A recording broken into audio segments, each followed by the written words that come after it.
+2 commerce student, आज हम आपके सामने थर्ड बुक शुरू करने जा रहे हैं। ये बुक आपने मार्केट में से लेनी है, फाइनेंशियल स्टेटमेंट। फाइनेंशियल स्टेटमेंट के अंदर हमारा सबसे इम्पोर्टेंट चैप्टर है अकाउंटिंग रेशो। इस चैप्टर का 6 नंबर का क्वेश्चन आपका आएगा प्रैक्टिकल क्वेश्चन एग्ज़ाम में। 6 नंबर का आपने अपनी फाइल में तैयार करना है, प्रोजेक्ट फाइल में। और 6 नंबर के लिए आपको क्वेश्चन बोला जाएगा जो एक्सटर्नल एग्जामिनर आएगा। इसलिए और लाइफ में जितने भी आप इंटरव्यू दोगे सब जगह ये रेशो सबसे ज़्यादा इम्पोर्टेंट चैप्टर प्रूव होगा। फाइनल करोगे जब आप बीकॉम फाइनल सीए करोगे उस समय ये चैप्टर आएगा 20 नंबर का। तो आपके यहाँ भी इस चैप्टर का रोल 20 नंबर का है। तो इस चैप्टर को आप समझेंगे और आपकी नई बुक शुरू होने जा रही है। तो सबसे पहले अकाउंटिंग रेशो क्या है।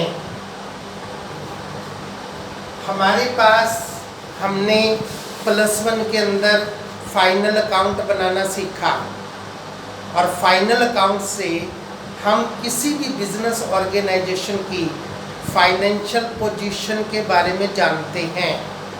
To know about the profits, to know about the losses, to know about the fixed assets, to know about the current assets, to know about the capital, to know about the long term borrowings, to know about the current liabilities.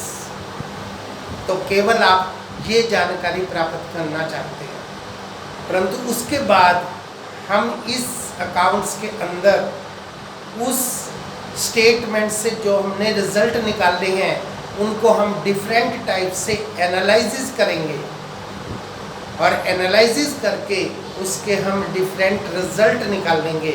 इसीलिए इस book का नाम है analysis of financial statement. आप केवल final account बनाकर ही satisfied हो जाए ये अच्छी बात नहीं है।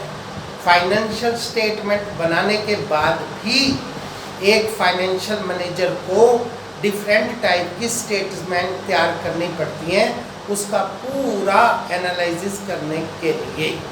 तो उसका हमारा सबसे छोटा रूप है रेशो। रेशो क्या है?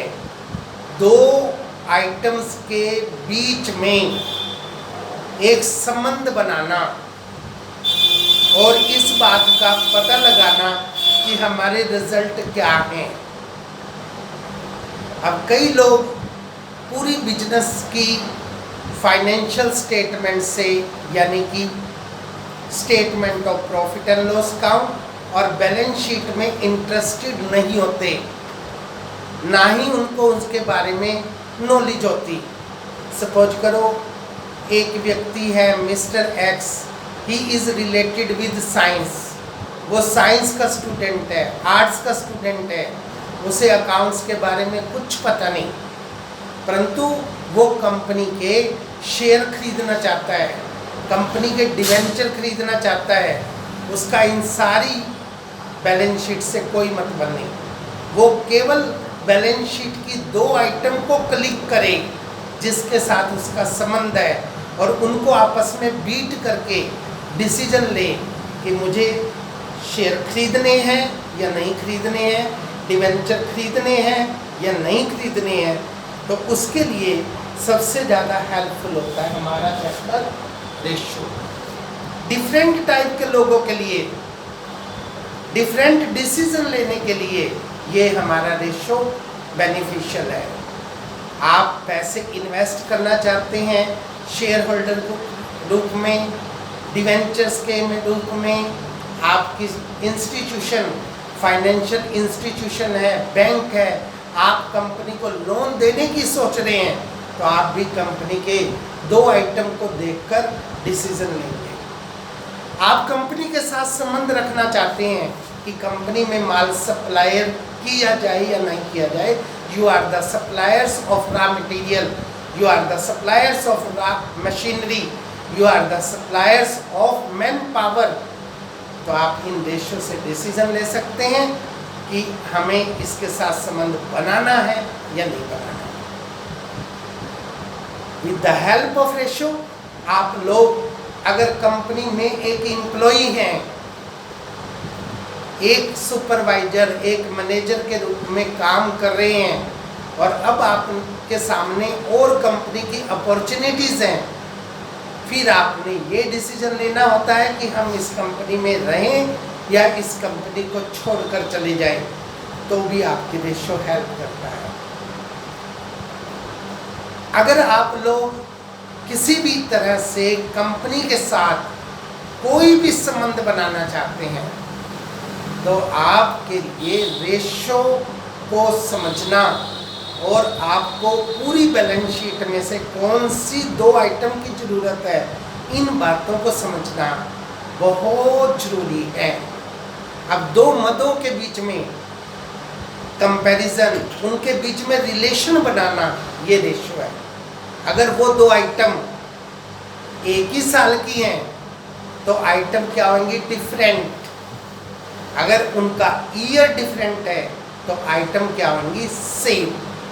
फॉर एग्जाम्पल 2017 को मैं लेके चल रहा हूँ तो 2017 को ही लेना है, तो आपको एक आइटम सेल लेनी है, एक आइटम ग्रोस प्रॉफिट लेना है। तो these are the different items. अब आप ग्रोस प्रॉफिट रेशियो निकालते समय ग्रोस प्रॉफिट बटा में रिवेन्यू फ्रॉम ऑपरेशन इन 200, तो ये आपका ग्रोस प्रॉफिट रेशियो निकल गया।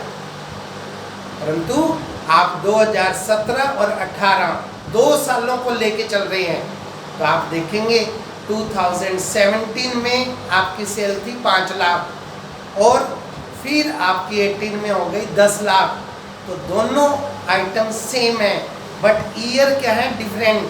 तो इनके बीच में रेशियो क्या हो गया? 5:10, यू कैन से 1:2। तो ये रेशियो निकालने का हमारा ढंग होता है। तो हम रेशियो को बच्चों 4 शेप में लिखते हैं। सबसे पहले हमने शेप बताई आपको प्रोपोर्शनल। एक अनुपात के रूप में हम रेशियो को एक्सप्रेस कैसे करते हैं? For example we have the current assets 2 lakh, current liabilities 1 lakh. और अब आप लोग करंट असेट्स और करंट लायबिलिटीज के बीच में रेशियो जानना चाहते हैं तो करंट असेट्स बटा में current liabilities, that is called the current ratio. और इसी को हम पहले नंबर पर आपको करवाएंगे कि करंट रेशियो क्या होता है, इसके बारे में पूरी डिटेल बताएंगे। अभी तो हम केवल आपको रेशियो लिखना सिखा रहे हैं कि हम प्रोपोर्शनल के रूप में कैसे लिखते हैं, अनुपात के रूप में कैसे लिखते हैं, और इससे आप रिजल्ट निकाल सकते हैं कि हमारी जो करंट असेट्स है वो करंट लायबिलिटी से 2 टाइम्स हैं। ये रिजल्ट आप निकालने में सक्षम हैं। इसी तरह से हमारा सेकंड पॉइंट आता है so many times। इसी रेशियो को मैं दोबारा ले रहा हूँ। हमारे पास करंट असेट्स है 2 लाख, करंट लायबिलिटीज है 1 लाख, उनका रेशियो तो आया 2:1। और दूसरे शब्दों में हम कहें कि हमारी जो करंट असेट्स है करंट लायबिलिटीज से 2 गुनी है, 2 टाइम्स हैं। ये टाइम्स में लिखना हो गया। इसी तरह से हमने आपके सामने दूसरा एग्जाम्पल लिया है कि हमारी क्रेडिट सेल 2 लाख है और एवरेज रिसीवेबल अमाउंट आपका 40,000 है, तो इसका मतलब इनके बीच में रेशियो क्या हो गया? 2 लाख बटा में 40,000, 5 टाइम्स। ऐसे हम टाइम्स में लिखते हैं। इसी तरह से कुछ रेशियो ऐसे होते हैं जिसको आप लोगों ने परसेंटेज में एक्सप्रेस करना होता है। परसेंटेज का मतलब 100 के रूप में परिवर्तित करना, ये कंपलसरी होता है। उसको हम परसेंटेज में भी कह सकते हैं 20%, 40%, 30%। इसके लिए आप एग्जाम्पल देखेंगे कि हमारा प्रॉफिट है 2 लाख और हमारी कैपिटल है 10 लाख। तो हम ये जानना चाहते हैं कि हमारी कैपिटल जो इन्वेस्टेड है उस पर प्रॉफिट की रेट कितने परसेंट है। तो 2 lakh divided by 10 lakh into 100 that is called the 20%। तो इसको हम परसेंटेज के रूप में ऐसे एक्सप्रेस करते हैं।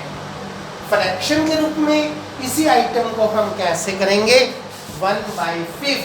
It means our net profit is 1/5 part of our capital. हमारा जो प्रॉफिट है वो हमारी कैपिटल का 1/5वां हिस्सा है।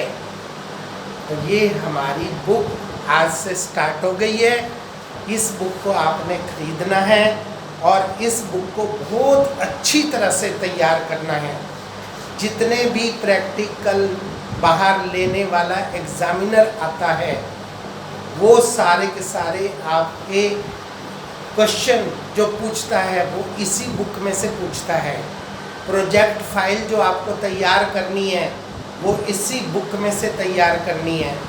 जितने भी आप कंपटीशन करेंगे वो आप इसी बुक में से करेंगे। तो हम इसी के साथ आप लोगों को ये चैप्टर की थ्योरी पढ़ने के लिए आज बोलते हैं। आज आपने इसकी थ्योरी पढ़नी है कि रेशो क्या है, रेशो के यूज़ क्या हैं और कौन कौन लोग रेशो से कैसे डिसीज़न ले सकते हैं। फिर कल हम आपको निकालना सिखाएंगे करंट रेशो और आपका दूसरा लिक्विड रेशो। आज आपने ये करना है। That's all.